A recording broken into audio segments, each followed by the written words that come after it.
Victor Callahan sat in his office, buried under stacks of documents. Phone calls came one after another, and each new day brought even more work.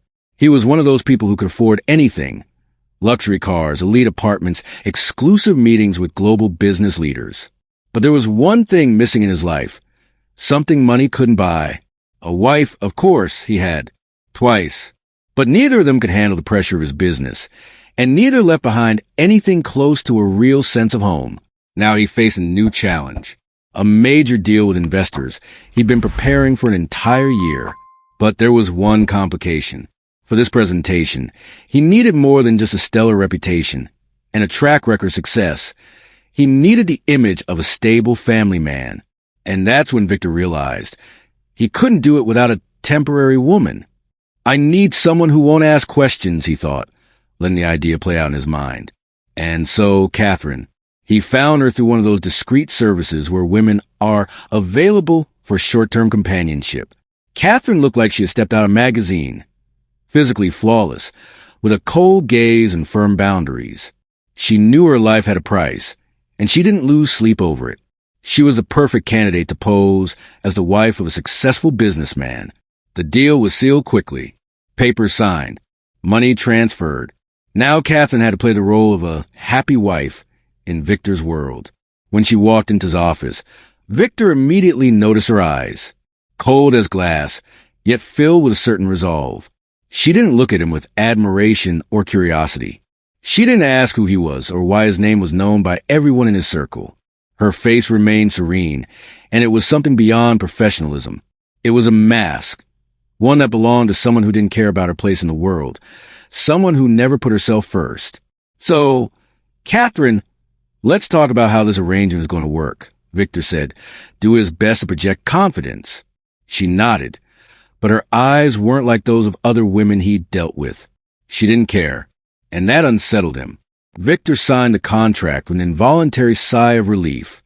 Everything seemed like usual. He'd always believed in his ability to control any situation. After all, money was power, but there was something about her that didn't fit. She was supposed to be grateful for the chance to step into his world, but she didn't look grateful. She looked neutral. Her expression didn't change when she signed. No smile like the others. There was something strange in that stillness, as if her coldness seeped into everything around her, as if she was hiding something more than just modesty, as if she didn't need his money or his world. She was just doing her job. Victor brought her to his home, a place decorated with the kind of opulence that usually left women breathless. But Katherine seemed completely unfazed. She looked around the rooms without a hint of surprise or wonder. Her gaze lacked the admiration he had grown so used to. "Do you like it here?" he asked, watching her closely. "Yes," she answered briefly. He didn't dare ask her about her life. He didn't want to go down that road. Her agreement to the contract already said enough. But her calmness, her complete emotional detachment, it made him uneasy. He wasn't used to people being indifferent to his success. People usually either admired it or envied it, but she was just there, nothing more. Later that evening, over dinner, Katherine remained the same. No unnecessary words, no unnecessary glances. He tried to make small talk, but her replies were always minimal. "How are you feeling?" "Fine." "Do you like the house?" "Yes." Simple phrases that seemed harmless on the surface, but left an eerie impression.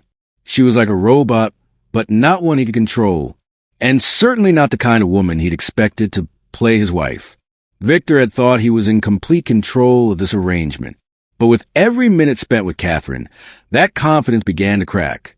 She remained a mystery, and that scared him, not because of what she said or did, but because of what was missing, something he couldn't put his finger on, and that was the first sign of weakness. The first doubt that began to creep into his mind like a hairline fracture in a flawless mirror. Their first evening together in Victor's house went nothing like he had imagined. He was sitting in his grand living room, sipping aged cognac, savoring the silence, while Katherine, as she mentioned, had gone to settle into her room. She didn't show the slightest interest in the massive windows, the striking paintings on the walls, or even the antique clock collection Victor had spent years acquiring. For the first time, he didn't feel the admiration he had always expected. Every woman he had ever brought into his life had praised the house. They'd compliment the design, gasp at the details, say things like, "It's like a palace." But Katherine, she was indifferent. She didn't seem to even notice the luxury around her, as it was all just noise in the background. The next day, when Victor returned home from work, he found her on the balcony, sitting alone and staring into the distance, not at the buildings or trees around her, but into the sky, like she was thinking about something far beyond this world. "What are you doing?" he asked, walking toward her, surprised that she didn't look back or even flinch. "I'm used to being alone," she said softly. "You have everything a person could want for happiness, yet you choose silence." Her words caught him off guard. Victor knew she wasn't here for him. She wasn't in love, wasn't enchanted by the house or the contract or the deal. But then why wasn't she enjoying the comfort he was offering? Why did she seem so far away from all of it? That evening, after Katherine went to her room, Victor couldn't resist. Something pushed him, curiosity, maybe insecurity, and he approached her bag, which she left on the hallway table. Almost instinctively, he opened it, expecting to find something ordinary, a book, maybe some makeup. Instead, he found a few old photographs and certificates. One of the photos showed Katherine in military uniform, wearing a medal for distinguished service. In another, she stood among a group of rescue workers, surrounded by people she had clearly helped. The setting looked like a war zone, dust-covered streets, shattered buildings, and broken lives. But in that photo, her eyes weren't cold like they were now. There she looked alive, strong, fierce. Victor quietly took the photos and documents to look over more closely. Something inside him stirred. He had always lived in control of people, of plans, of outcomes. But Katherine didn't fit into any of his definitions. There was something in her stillness, in her calm, that unsettled him in ways he couldn't explain. She wasn't who he thought she was. She wasn't just a beautiful woman paid pretend. She was someone who had lived, who had carried the weight of something real. And for the first time, Victor felt off balance. When Katherine walked back into the hallway, Victor met her with a tense expression, holding the photographs in his hand. "How could you hide this from me?" he asked, his voice tight with surprise. "You were a volunteer? You rescued people in a conflict zone." Katherine's face didn't flinch. She remained perfectly composed. "I was doing my job," she replied evenly. "That was my duty. Just like now, I'm performing another role. What you found doesn't matter. That's not why we're here." Victor looked at her with new eyes, struggling to comprehend everything. The woman he had contracted to play a role in his high-stakes world had once saved lives, risked her own. And here he was, drenched in money and status, feeling more lost than ever. In that moment, for the first time in his adult life, Victor understood. Everything he owned might weigh less than the story Katherine carried in silence. By the third day of living together, Victor could no longer ignore the growing restlessness inside him. He couldn't keep existing in this golden prison, surrounded by everything money could buy. Something about Katherine made it impossible to pretend this was just a performance. He didn't know what exactly it was, but her silence, her emotional distance, her entire presence, stirred up a kind of unease he couldn't shake. That evening, while they sat at the dinner table, Victor made a decision to stop avoiding the truth. He set down his fork, looked directly at her, and spoke with unexpected honesty. "Katherine, I need to know who you really are. I didn't just pay for a contract. I need to understand the person behind this cold exterior." Katherine didn't flinch. It was as though she had anticipated this moment. She slowly lifted her gaze and met his eyes. And once again, Victor saw it, that depth, that quiet gravity that had unnerved him since the moment they met. This time, though, she didn't look away. "I'm not here to create problems, Victor," she said quietly, her voice steady. "I came for my own reasons. But if you want to know who I was before this, I'll tell you. Just don't confuse my story with a cry for sympathy. I'm not looking for pity." She paused, giving him a chance to brace himself, then continued. "I lost my family when I was still a teenager. My parents died in a car crash. Suddenly, I was alone. No safety net. No future. I didn't have the luxury of grieving. I had to survive. I had to raise my younger sister. And then the war started. Everything around us burned. People died. And I couldn't afford to feel anything. Victor sat motionless, listening to her words. She spoke calmly. But the pain was there, hidden just beneath the surface. He could hear it, feel it. She had lived through things he couldn't even imagine. The war, she went on. I wasn't on the front lines, not in combat. I worked in a field hospital. We treated the wounded, those brought in straight from a battlefield. Sometimes we worked 3 days straight with no sleep. There wasn't time to think or cry. You helped those who might survive. And for those who wouldn't, you just held their hand until the end. It was hell, but it became our routine. You don't understand what it's like, Victor, to operate under that kind of pressure. To watch someone die who was talking to you just minutes ago. Victor couldn't take his eyes off her. His world, so carefully built around profit, status, and luxury, felt small now, ridiculous. Katherine kept going. I knew I could lose everything. And I did, but I couldn't stop. I couldn't give up. When it was over, and I finally came home, I realized I wasn't the same.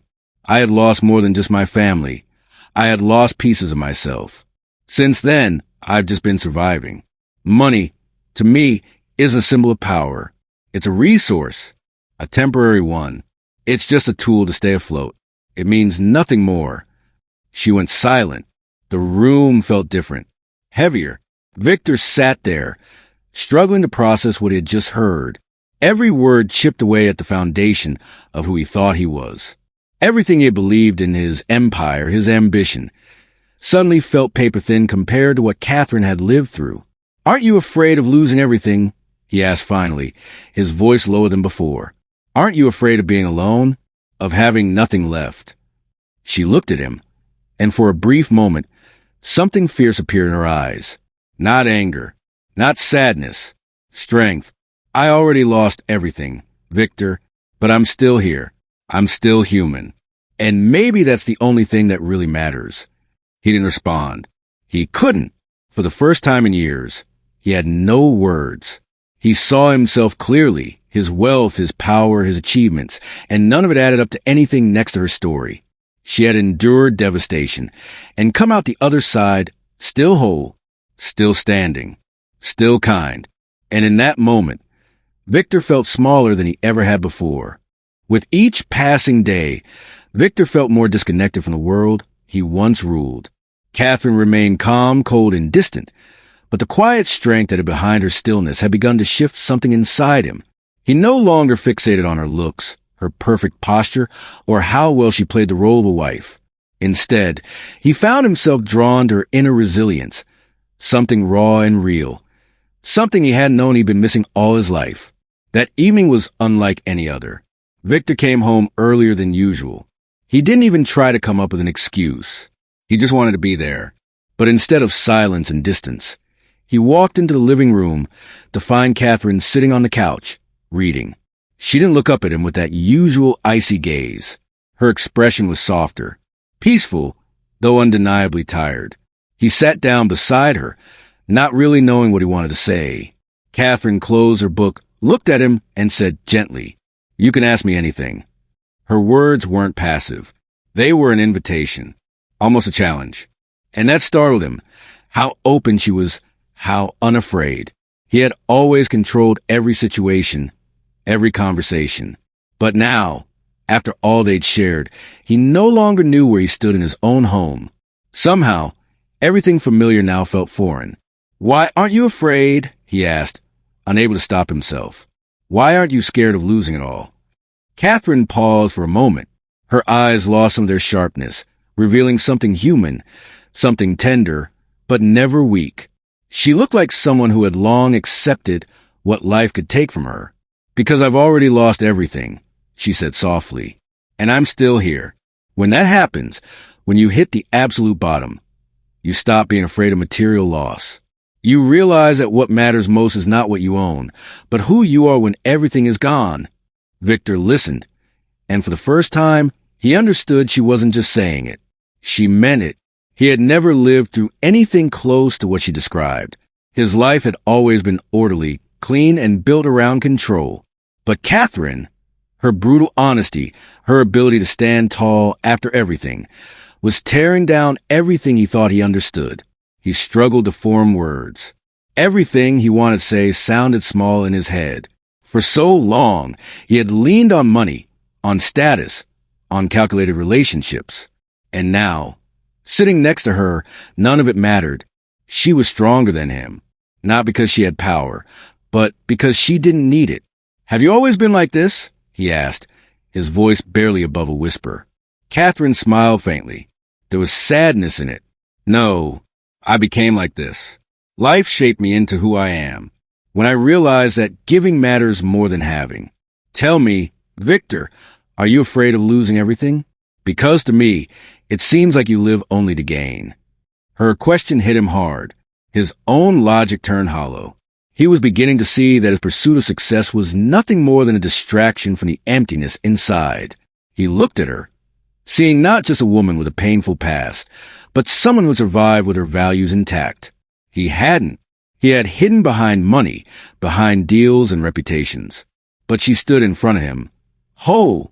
I don't know how you didn't break," he murmured, rising and walking to the window. "I've always been terrified of losing it all. But now, it all feels meaningless compared to what you've been through." Katherine followed him to the window.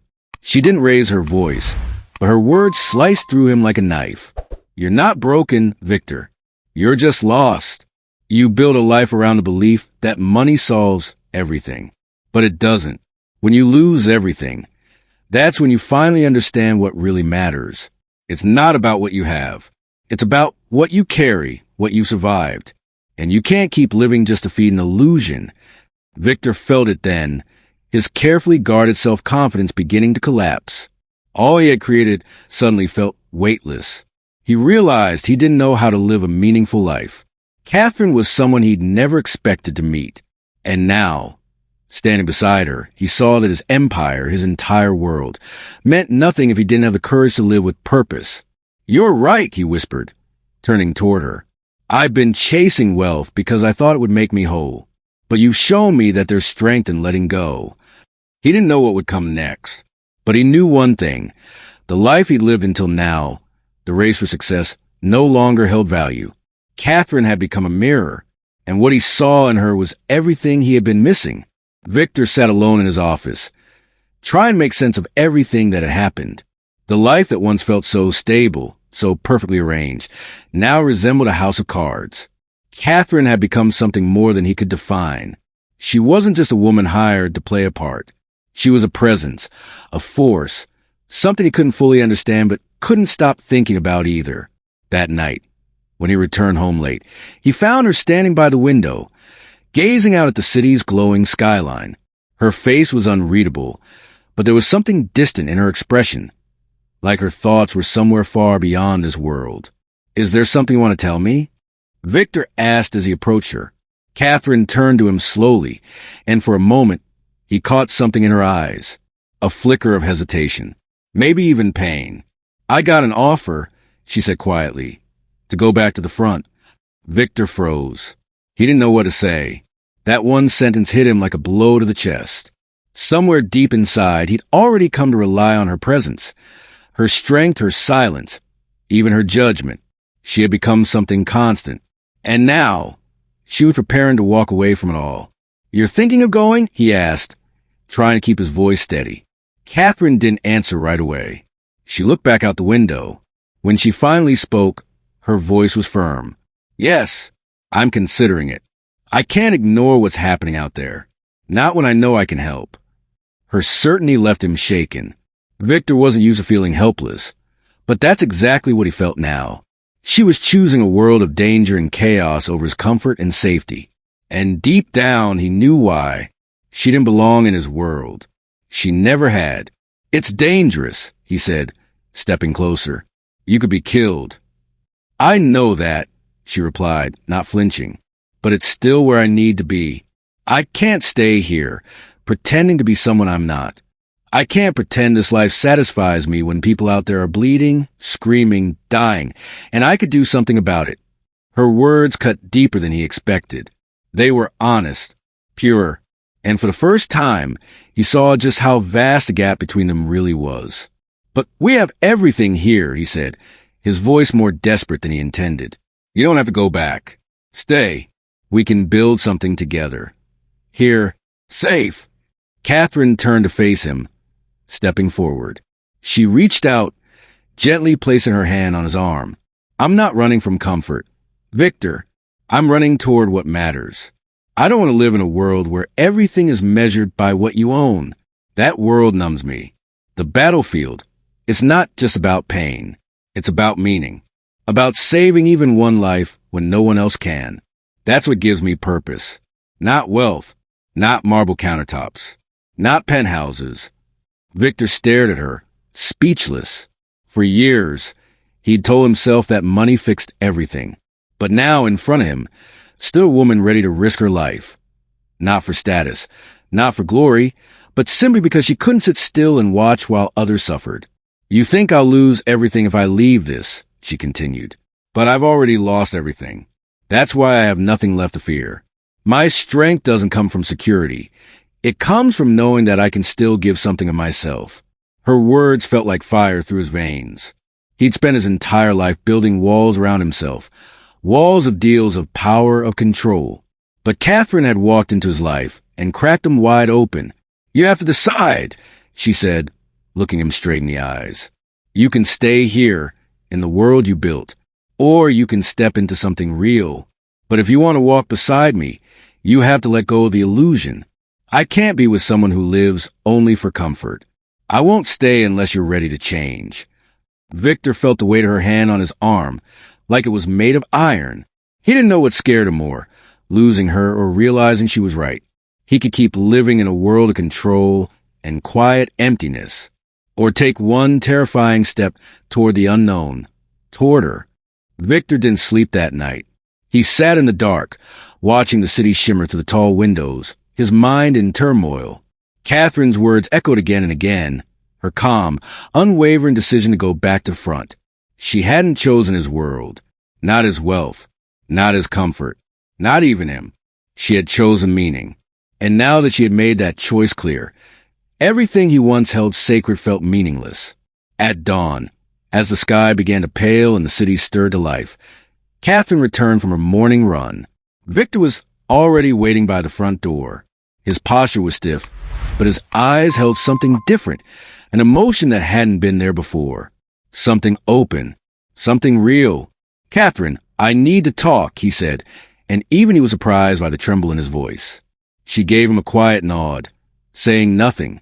I can't keep living like I used to, he began, his words rushed but sincere. I see it now, everything you said. I built my whole life around goals that don't matter anymore. I thought money gave me power. That control meant security. But I was wrong. He paused, trying to steady himself. Katherine didn't interrupt. She stood silently, listening. My feelings for you, they're not part of the arrangement. They're not because of the contract. I love you. I love the way you see the world. I love your strength, your honesty. I love that you make me question everything I thought I knew. And I want to start over. For real. I'll give up everything if it means being with you. Katherine's face didn't change, but Victor noticed her breathing deepen slightly. He felt, more than saw, that she was moved. Still, her voice remained calm when she answered. You say you're ready to walk away from your empire, but are you really? She asked gently. You've lived your whole life chasing power. You think you can just let that go overnight? Yes, he said without hesitation. I don't want that life anymore. I want a different kind of purpose. I want to live like you do, fully, honestly, even if it's harder, even if it means starting from scratch. If I have to choose between everything I've built and you, I choose you. Katherine looked at him for a long moment. She had spent years building walls around herself. Now, standing here, she felt them begin to shift. You speak of freedom, she said, her voice soft. But true freedom isn't just about letting go of wealth. It's letting go of who you used to be. You can't just walk away from your past. You have to understand why you built that life to begin with. Victor's eyes lowered. She was right. He hadn't just built a business. He had built armor to protect himself from emptiness, from vulnerability, from ever needing someone. I was afraid, he admitted. Afraid of feeling weak. Afraid of not being enough unless I had something to show for it. But you've made me realize I don't want to live like that anymore. I want to become the kind of man you see in me. Katherine's expression softened. He could see it now, the quiet shift behind her eyes. She didn't smile, but she didn't need to. You have to choose this path for yourself, she said. Not for me. If you're going to change, let it be because you want a different life, because you believe in it, not just because you want me to stay. I do believe in it, Victor said. For the first time in my life, I believe in something I can't measure with numbers. He took a deep breath, and something in him broke loose. Something heavy he hadn't realized he'd been carrying. He felt lighter, clearer, like he was finally breathing real air. I'm ready, he said, his voice firm. I'm letting go. Katherine nodded slowly, and in that moment, she didn't just see a man who had once lived for himself.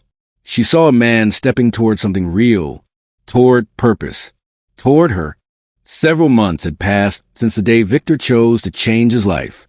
He had walked away from everything that once defined him.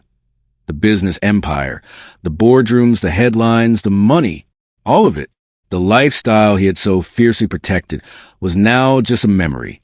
And strangely, he didn't miss it, because for the first time in his life, he felt like he was living with purpose.